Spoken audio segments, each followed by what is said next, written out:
ایک آدمی نے رسول اللہ صلی اللہ علیہ وآلہ وسلم سے عرض کیا، اللہ کے رسول، ہم سمندر کا سفر کرتے ہیں اور اپنے ساتھ تھوڑا پانی لے جاتے ہیں، اگر ہم اس سے وضو کر لیں تو پیاسے رہ جائیں گے، تو کیا ایسی صورت میں ہم سمندر کے پانی سے وضو کر سکتے ہیں؟ رسول اللہ صلی اللہ علیہ وآلہ وسلم نے فرمایا، سمندر کا پانی پاک ہے اور اس کا مردار حلال ہے۔ امام ترمذی کہتے ہیں، یہی صحابہ کرام رضی اللہ عنہم میں سے اکثر فقہاء کا قول ہے، جن میں ابو بکر، عمر اور ابن عباس بھی ہیں، کہ سمندر کے پانی سے وضو کرنے میں کوئی حرج نہیں۔ بعض صحابہ کرام نے سمندر کے پانی سے وضو کو مکروہ جانا ہے، انہی میں ابن عمر اور عبداللہ بن عمرو ہیں۔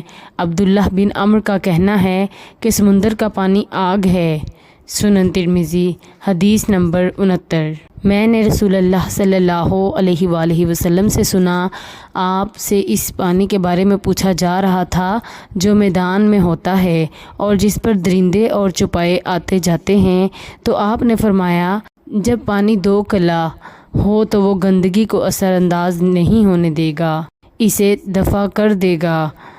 محمد بن اسحاق کہتے ہیں، کلا سے مراد گھڑے ہیں اور کلا وہ ڈول بھی ہے جس سے کھیتوں اور باغات کی سینچائی کی جاتی ہے۔ امام ترمذی کہتے ہیں، یہی قول شافعی، احمد اور اسحاق بن راہویہ کا ہے۔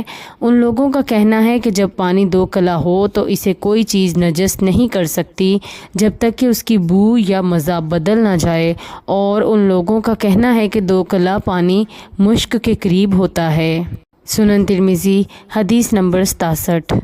نبی اکرم صلی اللہ علیہ وآلہ وسلم کی ایک بیوی نے ایک لگن یعنی ٹب میں سے پانی لے کر غسل کیا۔ رسول اللہ صلی اللہ علیہ وآلہ وسلم نے اس بچے ہوئے پانی سے وضو کرنا چاہا تو انہوں نے عرض کیا، اللہ کے رسول، میں ناپاک تھی۔ آپ نے فرمایا، پانی جنبی نہیں ہوتا۔ سنن ترمذی، حدیث نمبر 65۔